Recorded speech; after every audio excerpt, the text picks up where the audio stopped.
Dennis, it's a pleasure to have you on the Anchoring Truths podcast.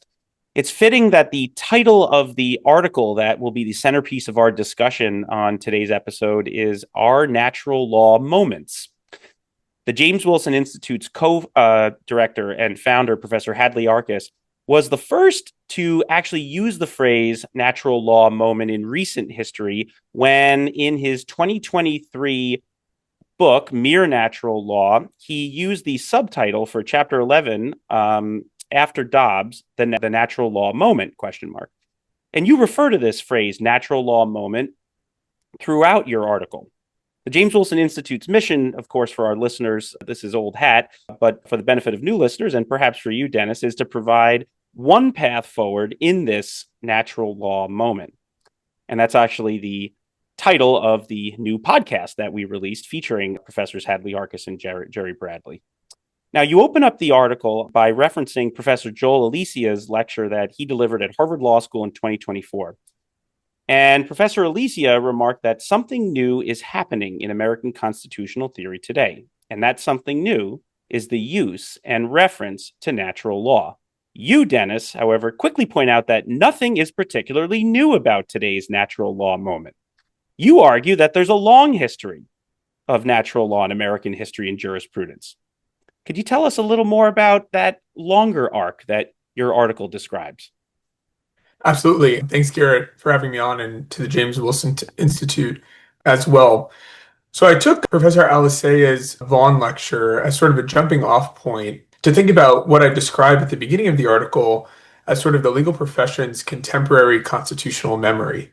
And I think, of course, Professor Arkes has been one of the few scholars who's been pretty consistent in pointing back to natural law and suggesting that in the American legal profession, we have a long history of thinking about natural law and its relevance to contemporary constitutional debate, but also, I think, just legal debate more generally. And so I took Professor Alicea's lecture as a jumping off point to say, well, I think even proponents of natural law today maybe have impliedly accepted the narrative that natural law was obsolete for most of the 20th century. So I think it's pretty widely recognized both among proponents and opponents of natural law that in the 18th and 19th centuries, natural law played some part in American legal practice. Of course, there's debates about exactly the scope of invocations to natural law and sort of what its relevance should be today to constitutional argument. But I think the 18th and 19th centuries, at least up until the Civil War, there's pretty broad agreement following work like Stuart Banner's The Decline of Natural Law, and you know the many books and articles by Professor Dick Helmholtz at the University of Chicago. But for whatever reason, in the 20th century, there's been a bit of historical forgetting, as I say.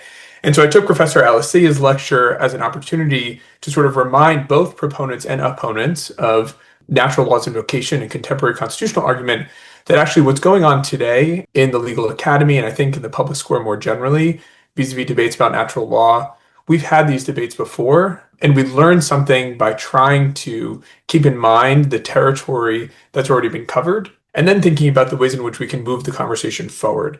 So I see the article less so as, sort of a full-throated response to Professor Alicea, because I do think there's many important aspects of his argument that do hold true.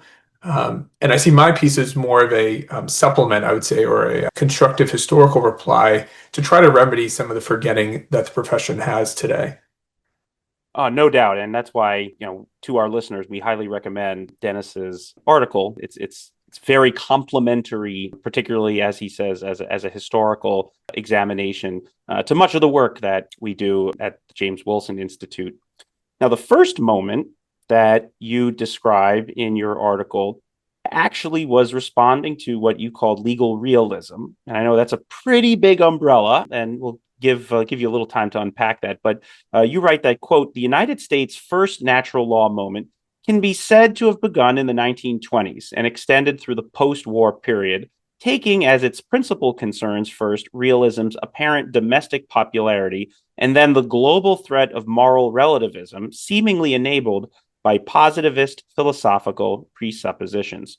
Can you tell us a little more about sort of who were the main expositors of what you call legal realism at the time and who they were responding to, and then maybe the natural lawyers of the time who were countering them?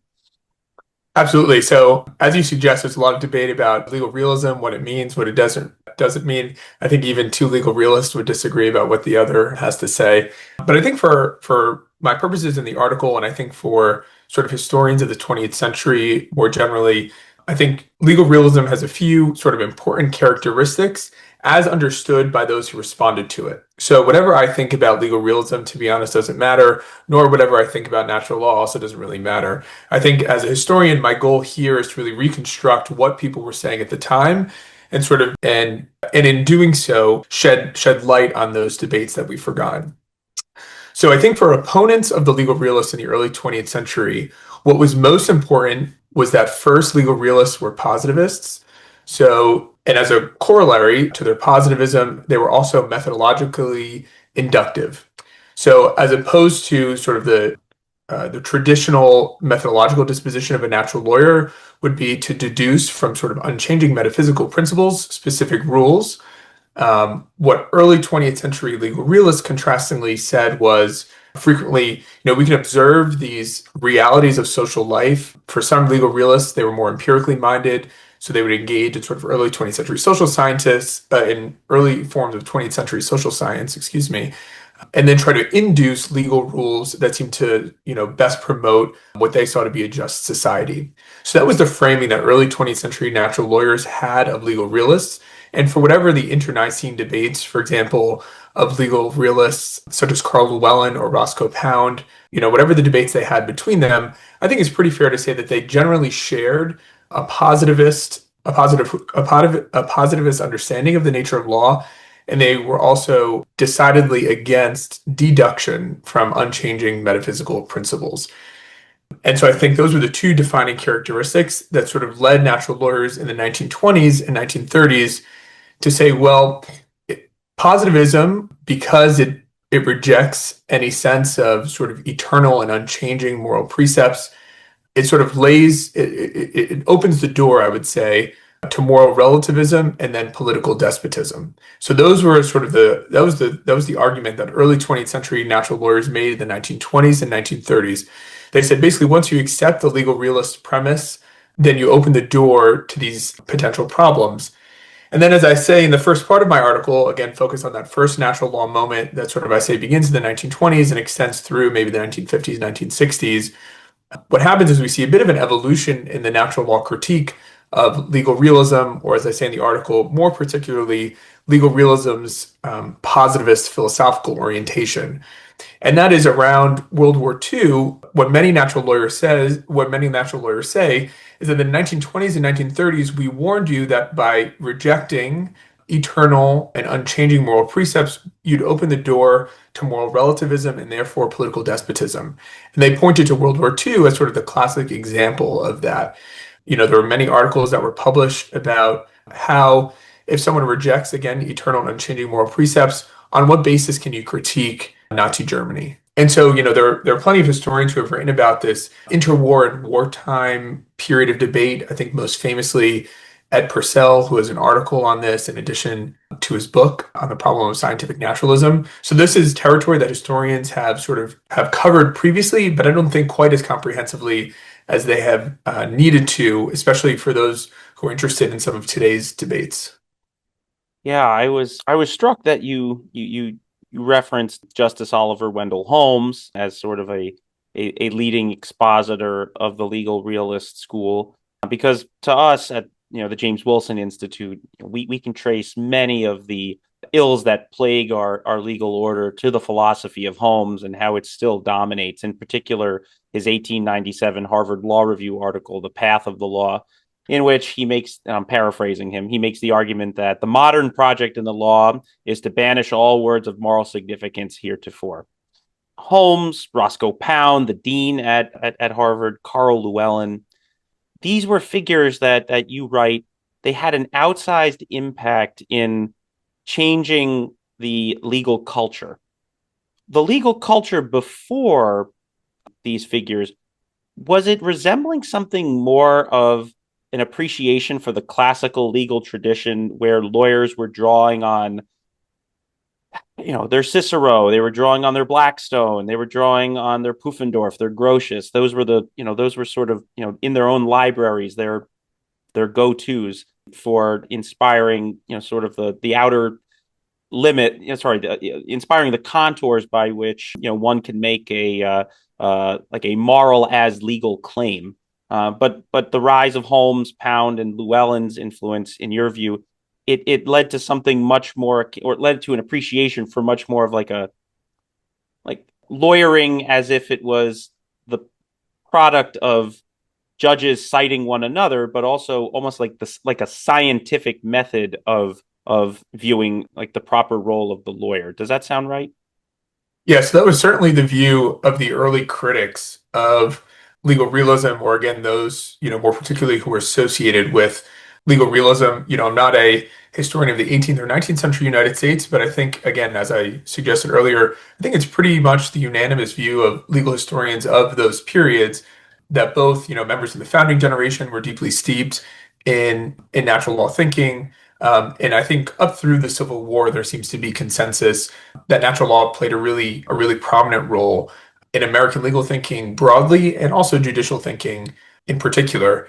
There's some historical debate about what happened after the Civil War. Stuart Banner's recent book, The Decline of Natural Law, suggests that after the Civil War, sort of the times were changing and there came to be seen what he describes as sort of the two-sidedness of natural law, because natural law was invoked so famously in debates over slavery. He says, there came to be dispute about whether or not natural law could really be used in legal practice because it was inherently two-sided. I published a review of Professor Banner's book, which I think is excellent in a lot of respects. I'm not so convinced about the two-sidedness argument, but that notwithstanding, I think it's fair to say that early 20th century positivists in general and legal realists in particular broke in important ways with 18th and 19th century predecessors in the American legal profession. And again, I think they saw themselves as doing something different. So I think if you would have asked them, they would have said, yes, we're rejecting something in the past that we thought was not so good, and we're replacing it with, for example, more socially scientific methods of legal reasoning that are more responsive to what we've learned today. So I think even the legal realists would say that they were doing something different.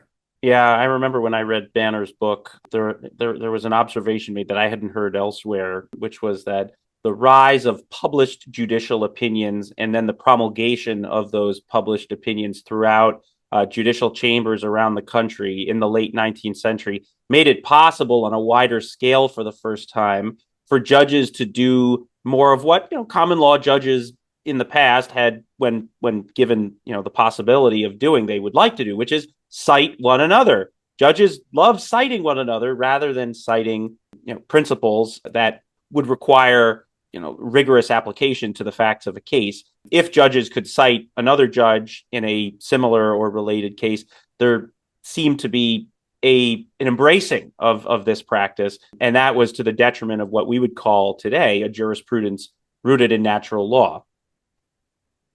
Yeah, absolutely.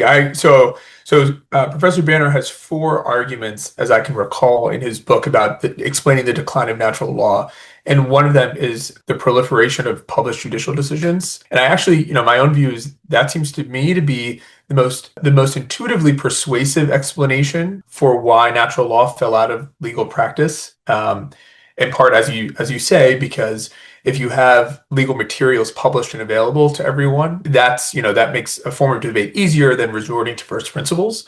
And as I say in my forthcoming article, for whatever the exact cause of natural law's decline is, I think it's fair to say that by the 1920s and the 1930s, it was seen to be in decline by those who had a preference for natural law ways of thinking.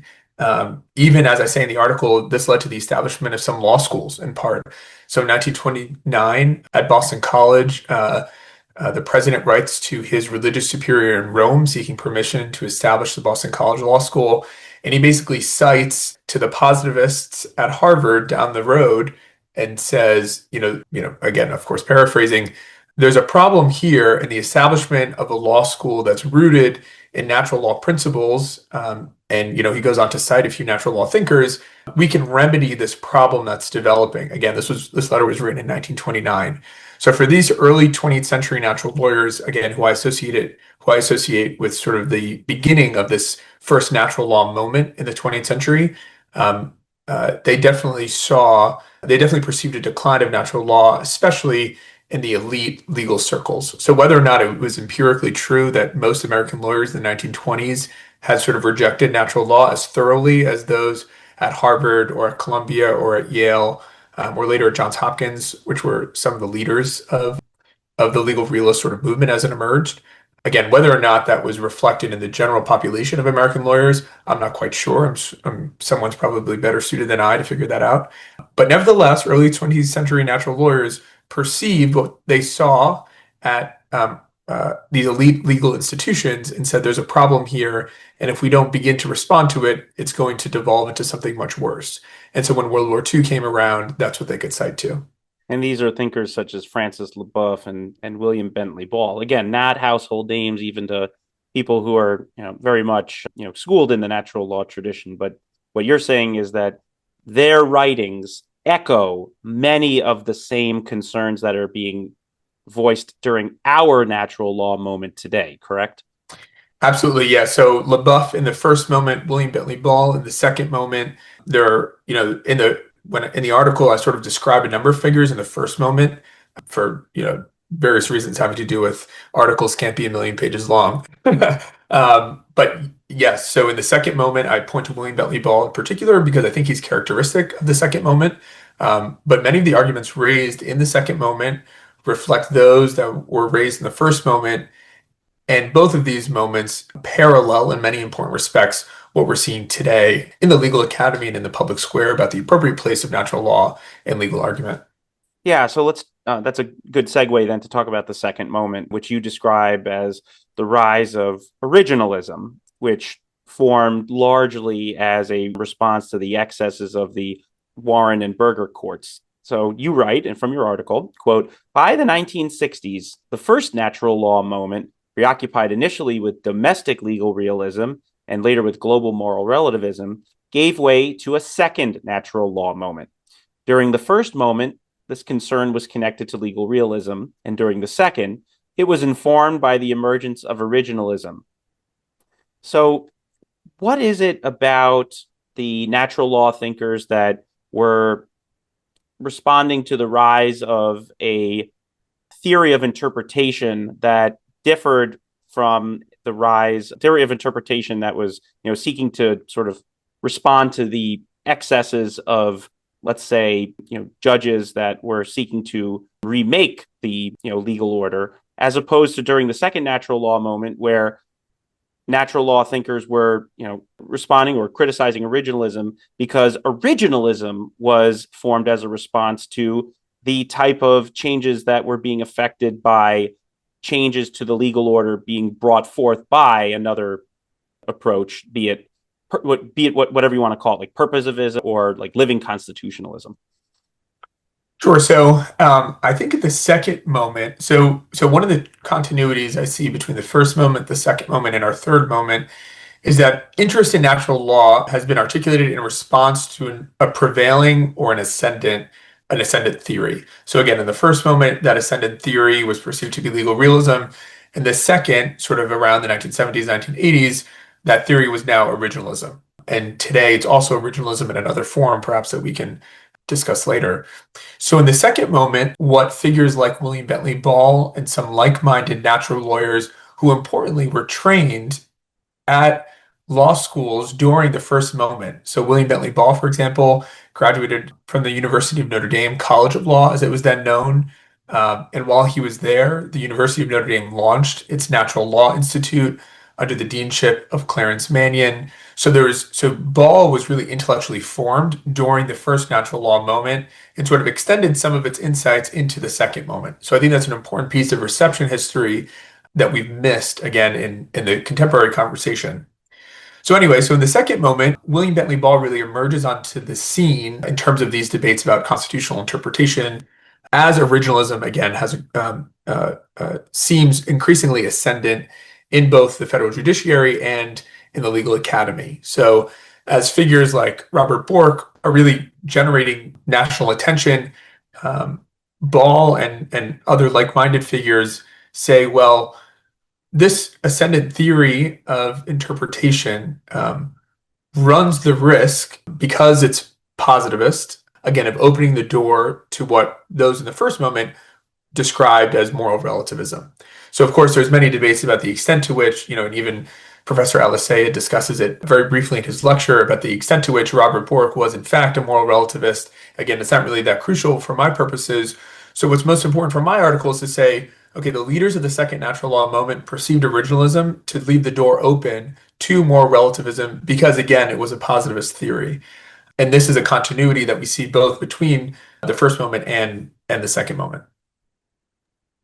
Now, if you want to call our natural law moment a third moment rather than a continuation of the second moment, would you say that, and I do want to kind of push you on this one because I do think that, for example, our founder and co-director Hadley Arcus straddles, if you will, the second and these third moments. The arguments he's been making for 50 years, they straddle historically these moments.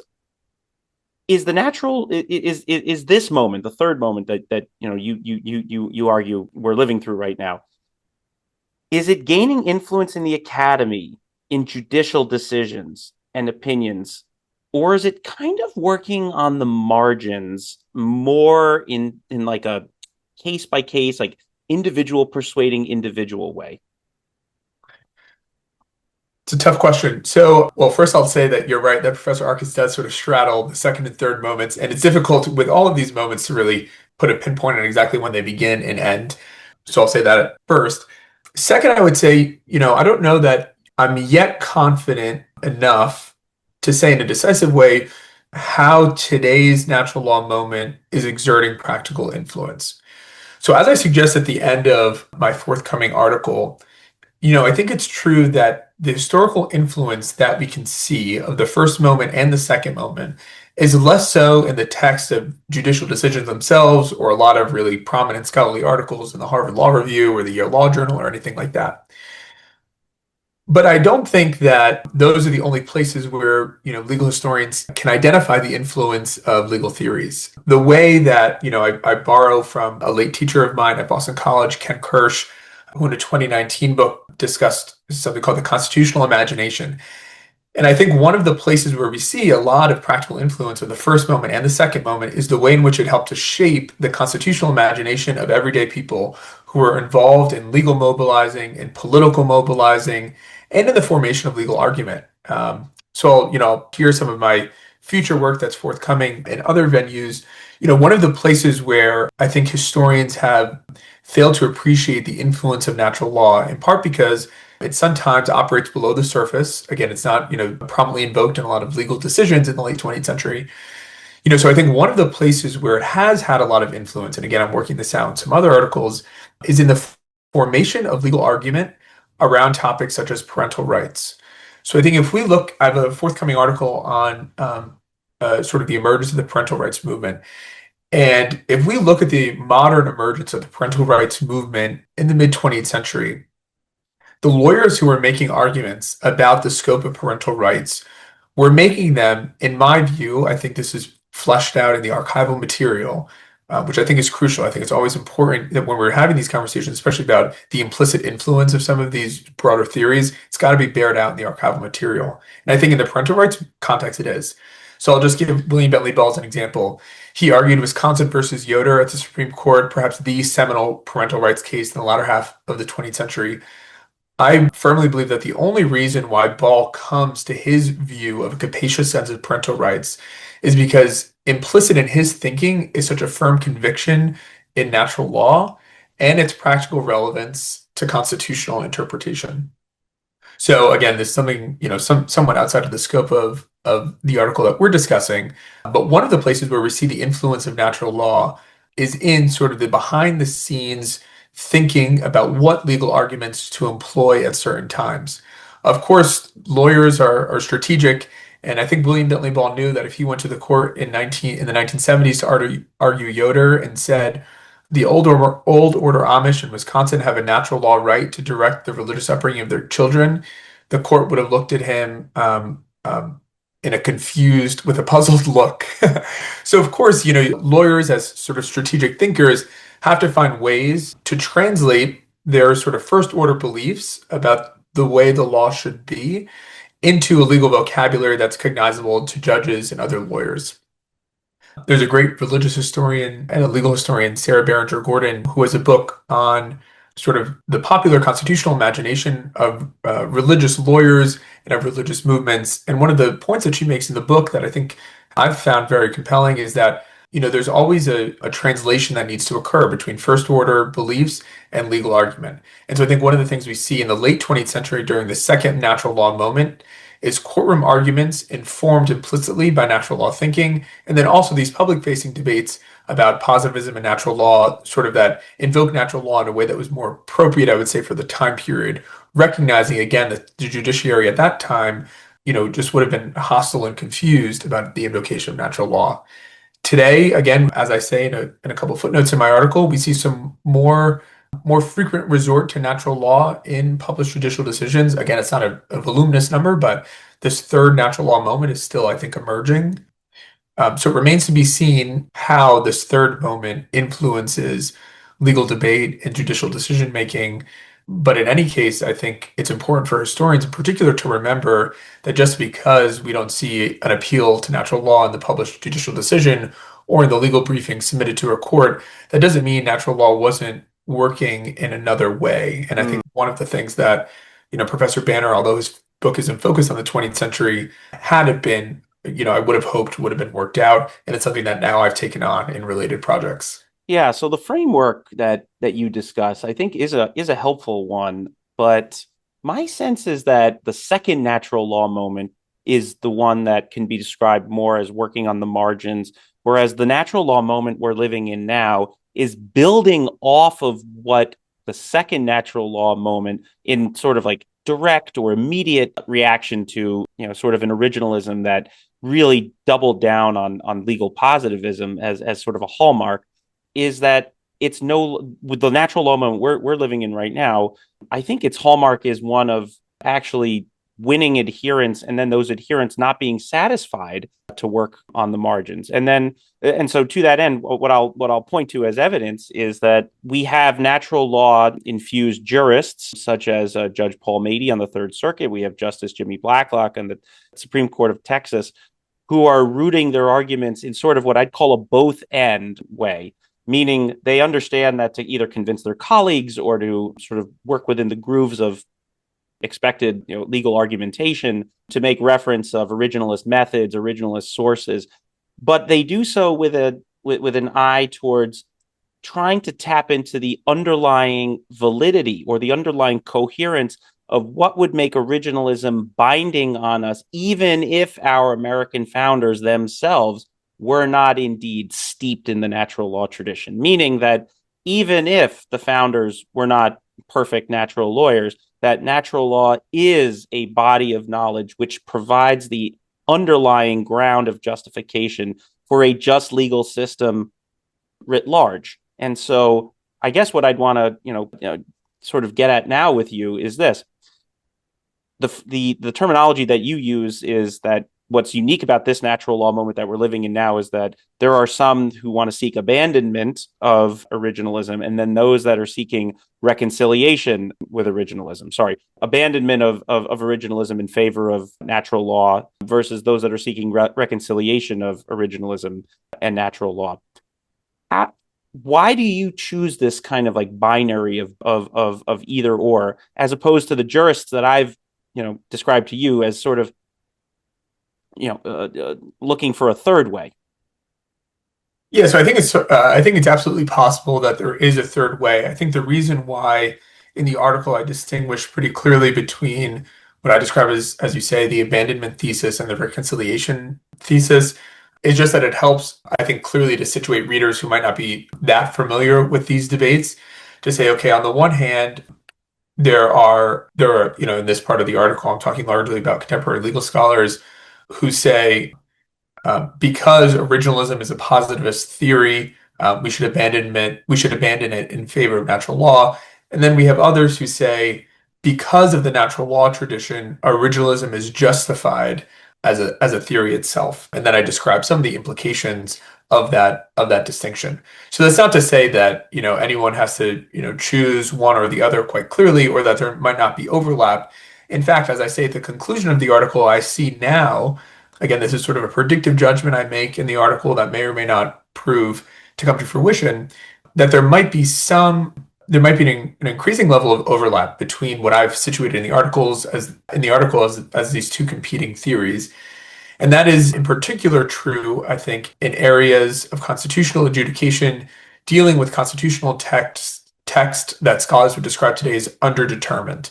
So this is actually one of the gestures that Professor Alisea makes in his Vaughan lecture, but he chose to discuss other areas. So I just figured that I'd pick up on one of the implications, I think, of today's moment that's more personally interesting to me. And so where I see one area of convergence is in areas of constitutional underdeterminacy. Think, for example, of the First Amendment. There's not that many words to it. I think scholars left, right, and center agree that the text by itself doesn't tell us much about the scope, for example, of free speech rights or religious liberty rights. And so, in light of that ambiguity, again, sort of using the vocabulary of contemporary constitutional theorists, what needs to be done is constitutional construction. And in the process of constitutional construction, I think there are some scholars who would say we need to look at the types of sources and ways of thinking that were available to the founding generation. And so that focus on the founding generation has sort of a positivist flavor to it in the way that sort of what's been described as the positivist turn in originalist scholarship, again, justifying the use of originalism because it's our law, to borrow from Professors Wieboldt and Stephen Sachs. So it has sort of a positivist flavor to it, or at least it uses a positivist vocabulary. But that notwithstanding, I think the scholarship of Judd Campbell is really illustrative of the fact that there's an increasing level of recognition that the founding generation was deeply steeped in natural law ways of thinking that were common to their predecessors. So in the process of constitutional construction, if we think for positivist reasons or non-positivist reasons that we should care what types of legal sources were available to those who drafted and ratified the First Amendment, for example, then we need to take seriously the fact that, again, as a historical matter, these natural law type arguments and sources connected to the natural law tradition were widely available and widely invoked in the late 18th century. And so too, potentially during the ratification of the 14th Amendment, and then that gets into complicated issues of incorporation that aren't necessarily pertinent here. But in any case, I think that in these areas of constitutional underdeterminacy, we might see a convergence of the two modes in a way that maybe parallels sort of the both and strategy that you've put your finger on. Yeah. I think Hadley Arcus, along with Jerry Bradley, Robbie George, Randy Barnett, understand originalism as an approach that need not be rejected in the face of natural law, but rather should be guided by the natural law to a degree that perhaps even the reconciliationists would be uncomfortable with, in the sense that if you take a robust view of departmentalism, for example, for our listeners, departmentalism is the understanding of the Constitution as being a document that all three branches in the constitutional scheme have an equal duty and obligation to expound independently their own understanding of what the Constitution requires, particularly in the face of, as I think Dennis was saying, those ambiguous provisions, and that our constitutional life is defined by interbranch competition for the arguments that can be brought forth over what is the most persuasive understanding of how ultimate constitutional meaning ought to be understood, right? Each branch has their own kind of like role morality. So, right, judges can't issue like advisory opinions. So the political branches are acting more prospectively, but the judges, in particular the Supreme Court, as the apex court, they have an important role to play in retrospect, in looking at individual cases and controversies And of course, as Hamilton says in Federalist 78, the judiciary has neither force nor will, but only judgment. So they're the branch that is called upon to be, discerning in the most demanding of ways what the ultimate principle may be, at least in a case. But, they're defined by only the boundaries of, the cases and controversies before them. A departmentalist understanding, has as its mirror image judicial supremacy, where when the judges are presented with a case, they will define the law, or they will what's called declare, or the law declaration model, what the law should be to the other branches. It's interesting, right, Dennis? We're living through this natural law moment right now, but we're also sort of living through this experiment in judicial supremacy, so much so that Justice Jackson saw fit in the recent Trump versus Casa dissent of hers to make probably the most robust defense of judicial supremacy in recent memory, to which Justice Barrett in the majority chided her for saying, I don't know what this theory of constitutionalism that Justice Jackson has articulated, but that's not my Constitution. Which is of course fascinating, because in so many other cases, Justice Barrett, joined by the Supreme Court majority, they've taken as a given judicial supremacy.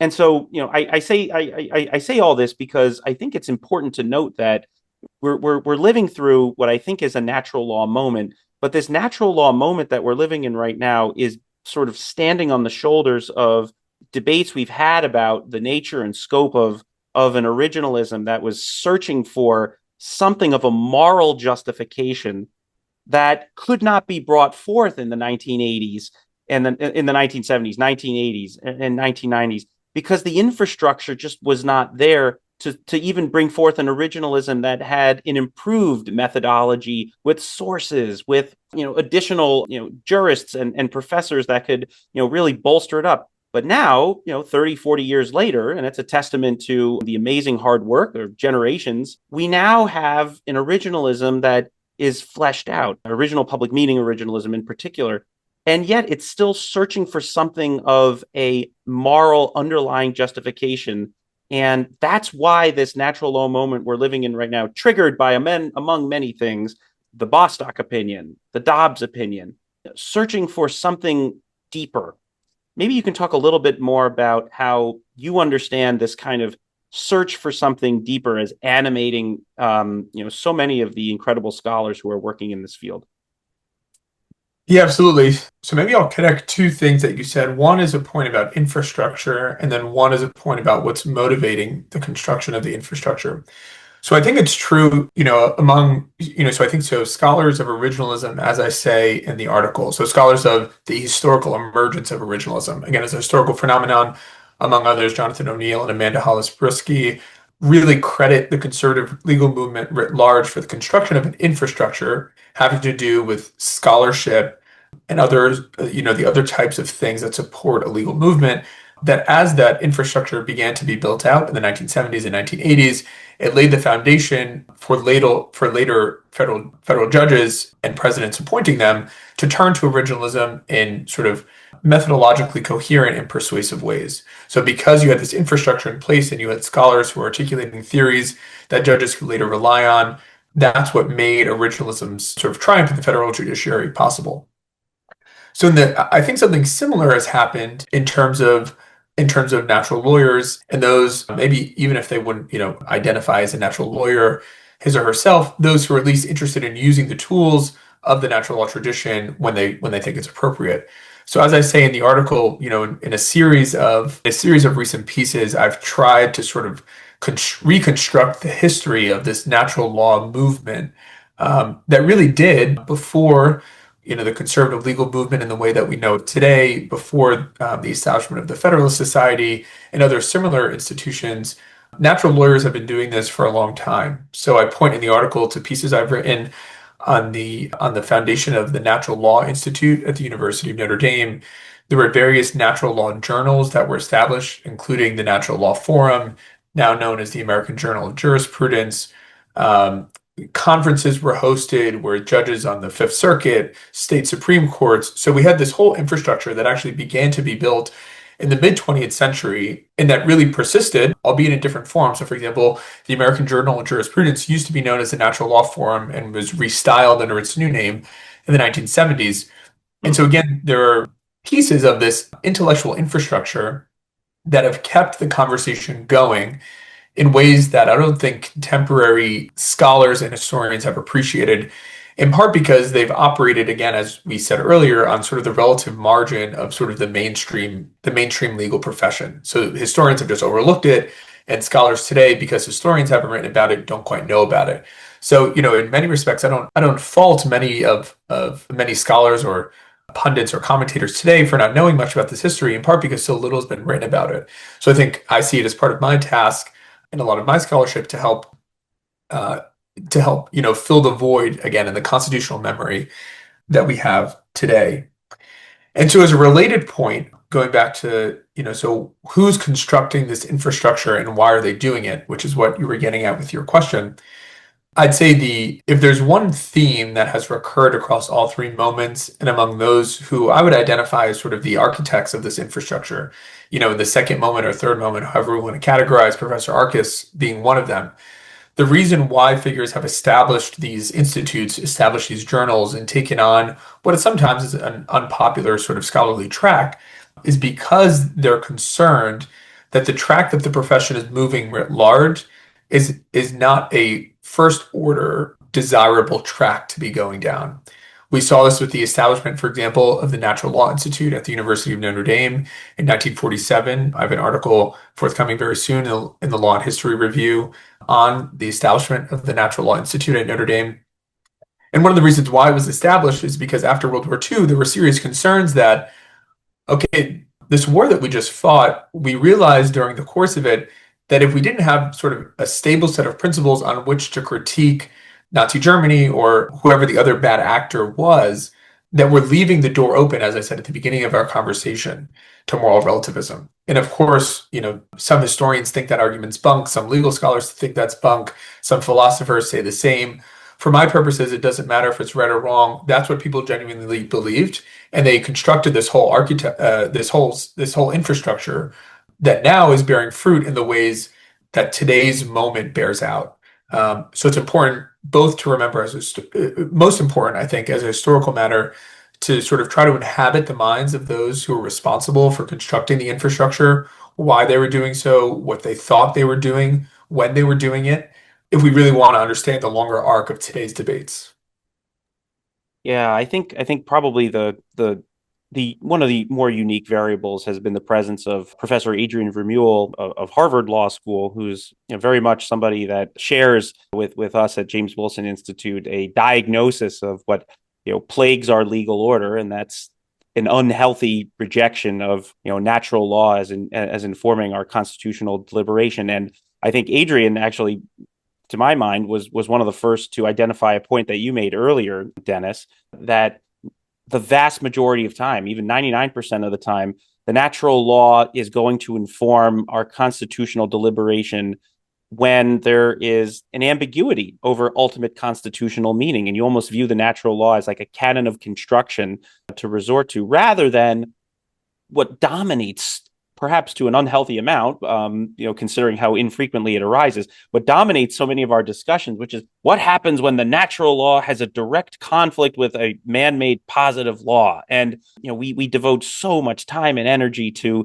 these infrequent conflicts. Of course, sometimes it is civilizational shaping, Dred Scott being perhaps the most prominent example, but that more often than not, where the natural law becomes the most useful for the everyday work of lawyers, judges, law clerks, and law students is in providing the kind of auxiliary framework which a classical natural lawyer would have just taken as a tool that would have been employed just as often as today we seek to marshal resources to devise what are courts likely to say in a dispute by marshaling like what seems to be the judicial consensus. But that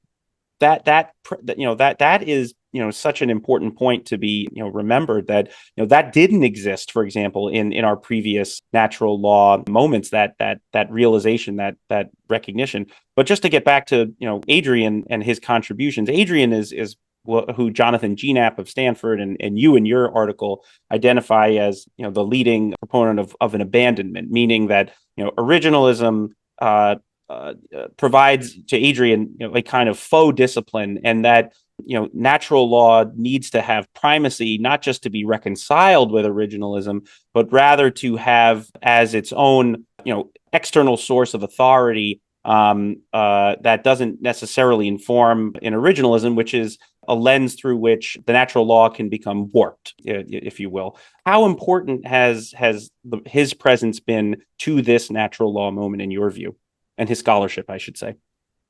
Yeah, absolutely. So maybe I'll do a little bit of autobiography here. So I actually had come to, you know, this whole area of American legal history sort of by chance. I'd been recommended as a master's student at Boston College to take a look at the personal papers of a former dean of the Boston College Law School whose papers had recently been cataloged in the archive.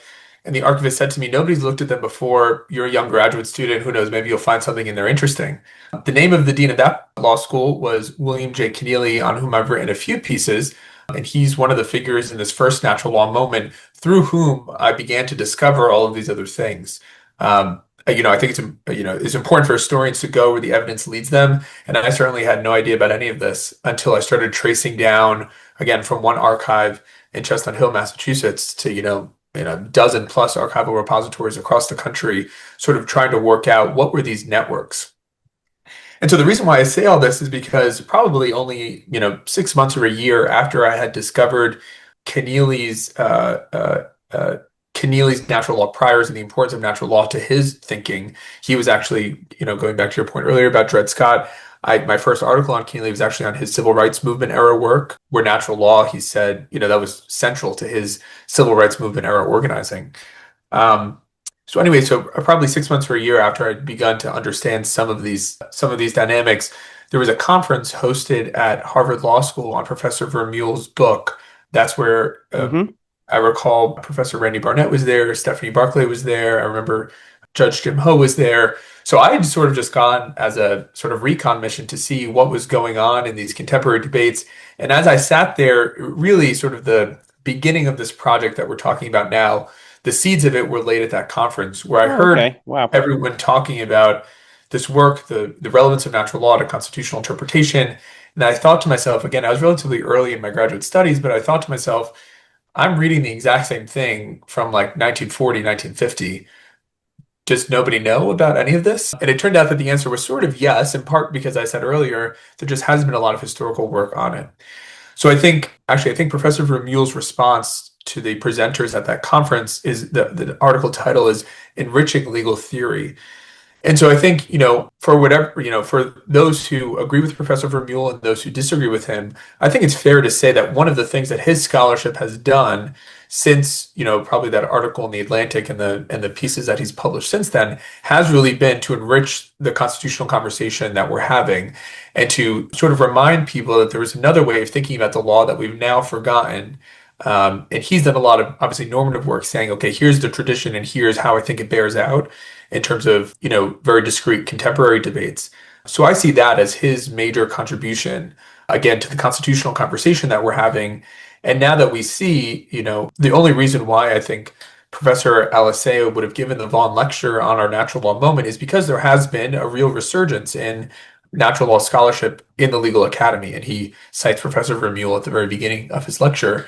So I think, probably he too would agree that Professor Vermeule's work has helped to sort of change the debate that maybe had become a little bit tired previously because originalism was really the only, I would say, probably coherent theory of constitutional interpretation that was available. I think probably, in the last 10 to 20 years, there hasn't been really, a response and a response to originalism that has really countered it in a persuasive way, in the way that originalism countered very persuasively what had come before it.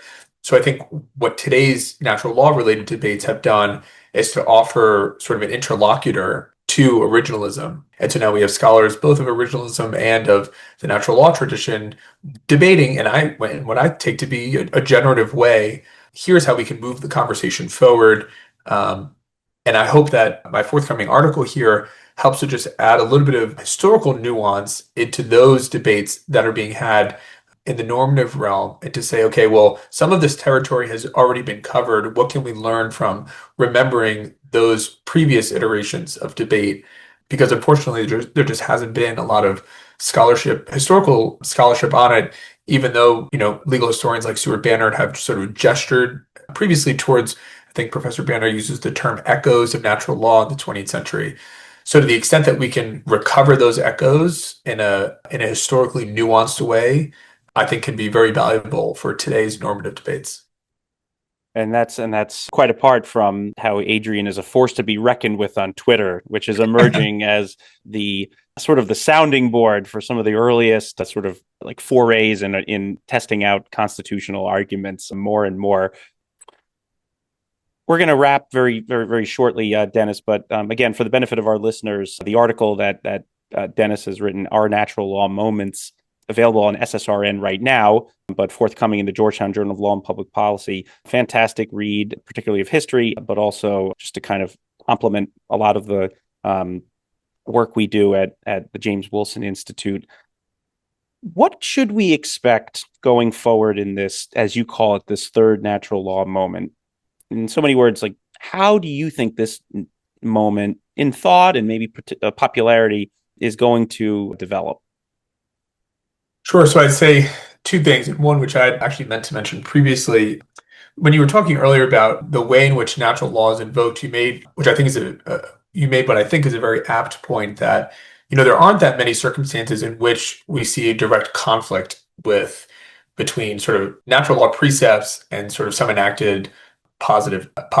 some enacted text, which for a positivist is binding. Part of the reason why I think in the 20th century we see, this goes back to our conversation earlier, why we see relatively little historical interest in natural law is in part because there just aren't that many sorts of legal disputes that make their way into court that neatly present, this type of direct conflict where we would see very clearly, okay, this person was thinking about natural law or this person was not thinking about natural law. So I think one of the things that we should expect going forward is that we're not going to see a million judicial decisions invoking natural law.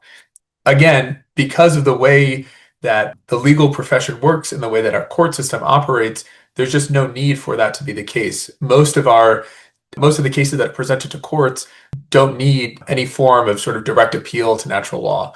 And that's for someone who agrees with natural law or doesn't agree to natural law, and doesn't agree with natural law. The legal question presented just doesn't raise the question. So I would say that's one thing. I think some people who sort of are part of today's natural law moment expect in the near future to see this real resurgence of explicit appeals to natural law and judicial decisions. And I just don't think that's true. And that has nothing to do with whether or not the natural law theories that are being articulated today are persuasive or not persuasive, just the way that sort of the judicial economy works in the United States. So that's one thing. The second, and I think a related prediction I would have, is that although we won't see invocations of natural law in routine legal disputes, the places where we're most likely to see it is in our constitutional debates about ambiguous constitutional provisions, as I said earlier, and also in a related sense, what now is being described as sort of the emerging traditionalist Supreme Court, or even among originalists, the turn to history and tradition, sort of as a interpretive hermeneutic, I would say, is that's one of the places where the natural law thinking of past generations might become very explicitly relevant to contemporary constitutional debates. So, for example, I think it's true among originalists of different stripes today that post-ratification practices might, in their view, shed light on what the original public meaning of a legal text meant at the time of its enactment. Part of thinking about the implications of post-ratification practice is, okay, do we have a history of regulation or do we have a history of non-regulation? One of the explanations for a history of regulation or non-regulation might be whatever the practice that might be regulated, whether or not that practice comports generally with what a prior generation would have thought is compatible with natural law precepts. That might be one explanation for a history of regulation or non-regulation. So I think even for originalists or traditionalists, whatever the term we use to describe them are, even if they reject natural law as an authority in and of itself, I do think to do traditionalism in a rigorous way might raise some of these historical questions about the extent to which natural law is or was relevant at the time that a legal text was enacted. So I would say that those are the two big things that I would expect in the future in terms of sort of normative constitutional argument. And then just finally, as a point on legal historians, Professor Alisea notes in his Vaughan lecture that in addition to the natural law moment in constitutional theory, there's been a natural law moment in some historical scholarship. So again, he points to the work of Stuart Banner, um, Professor Helmholtz at the University of Chicago. So I think it's true that there has been some resurgent interest in natural law. Although it's been in the 18th and 19th centuries, it has not been in the 20th century. As I said, Professor Banner's book gestures towards the echoes of natural law in the 20th century, but doesn't take it up, perhaps just wasn't the primary intervention he was seeking to make. I hope my work helps to sort of remedy the gap that we have in the 20th century history. But I would expect maybe that others too become interested in, okay, there's a lot of natural law thinking now. What was the extent to which it was relevant in the 20th century inside of courtrooms and outside of courtrooms? I think it's a big distinction in the legal Hmm. historical scholarship, but maybe one now that's less relevant than it had been previously. So, Dennis, as we wrap, where can our listeners follow your work? Because you're a PhD student at Notre Dame, so we're expecting eventually an entire corpus of yours. But since you're just still a PhD student and you're beginning your journey as a scholar, a writer, an academic, where can they follow your budding career? Absolutely, yeah. Well, as you suggested earlier, who knew that Twitter would become the place for for a lot of new scholarship to make its first appearance? I typically post new articles on my Twitter, I guess X page, and in my profile, I have a link to my SSRN page. And when articles become available and I can take them out from behind a paywall, I always post them there. So my new scholarship is all available online there.